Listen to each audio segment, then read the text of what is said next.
Welcome to AI Transformation. Today we're checking out Google's new image model, Nano Banana. Let's see what makes it a game changer.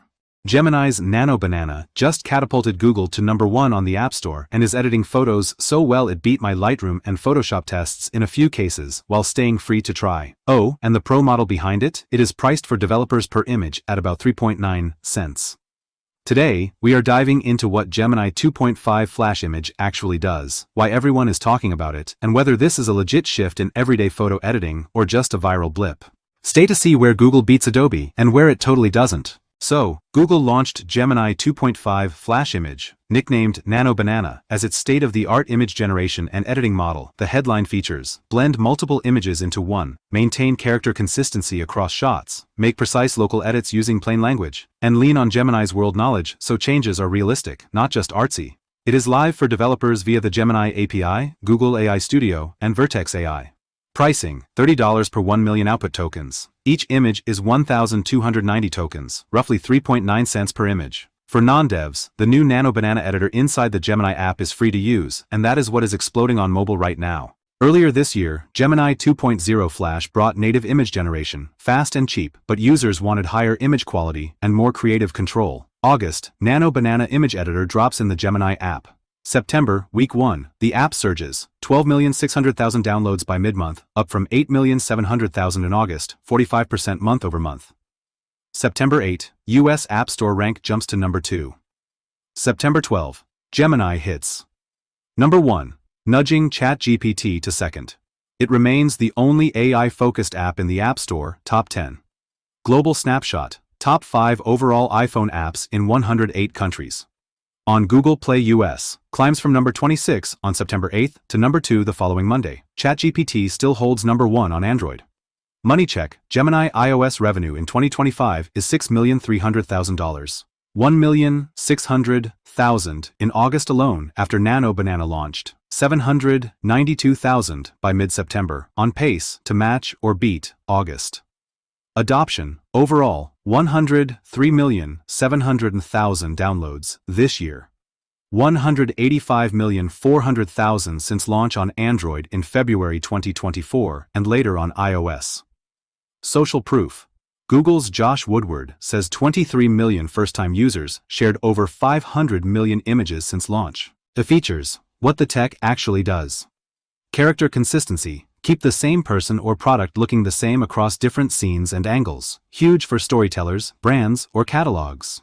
Template adherence. Think real estate listing cards, uniform employee badges, product mockups, all generated from a single visual template. Prompt-based edits. Blur the background. Remove the stain on the t-shirt. Remove the person on the left. Recolor this black and white shot. No masking or layers required. World knowledge. It reads hand-drawn diagrams and follows complex instructions in one go. Google demoed an interactive tutor use case right inside AI Studio.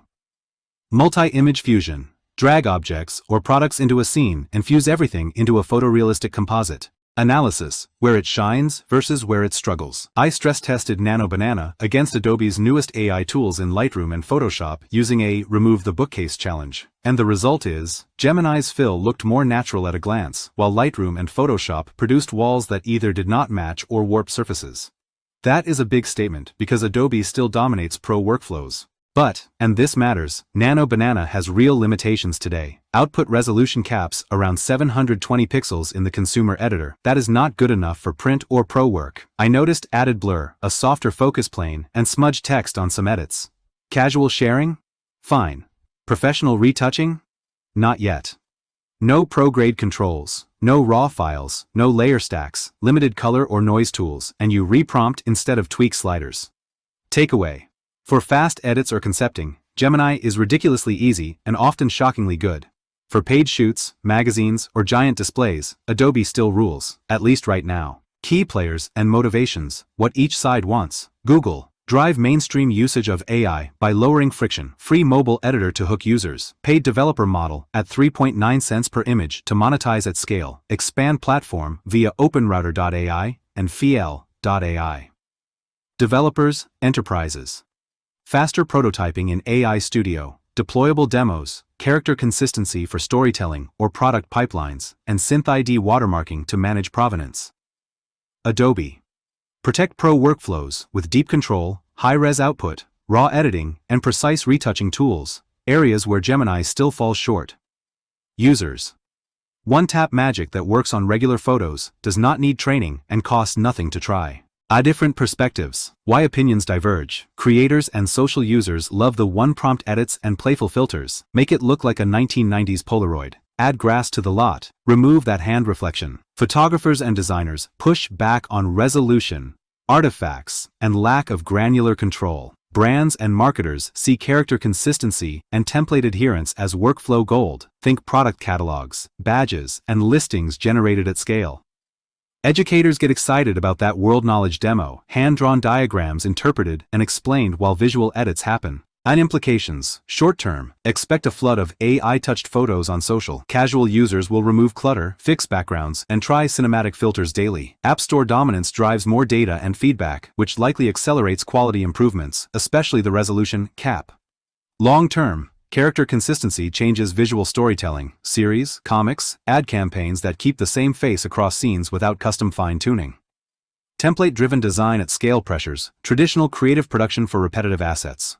Provenance becomes standard, SynthID watermarking spreads, making disclosure table stakes. Adobe versus Google becomes workflow versus wizardry, precision tools versus fast, world-aware edits. The winner for most people may be both. Google for speed, Adobe for final polish. Nano Banana is the first free, mainstream tool that made me think, whoa, this is enough for 80% of casual edits. The ability to say, remove the bookcase and get a believable wall without masking or in-painting gymnastics feels like the future arrived early. But I will not touch it for client work until the 720 pixel cap and blur issues are fixed, and I need some kind of fine-tuned sliders or edit history. For speed and ideation, I am already sold.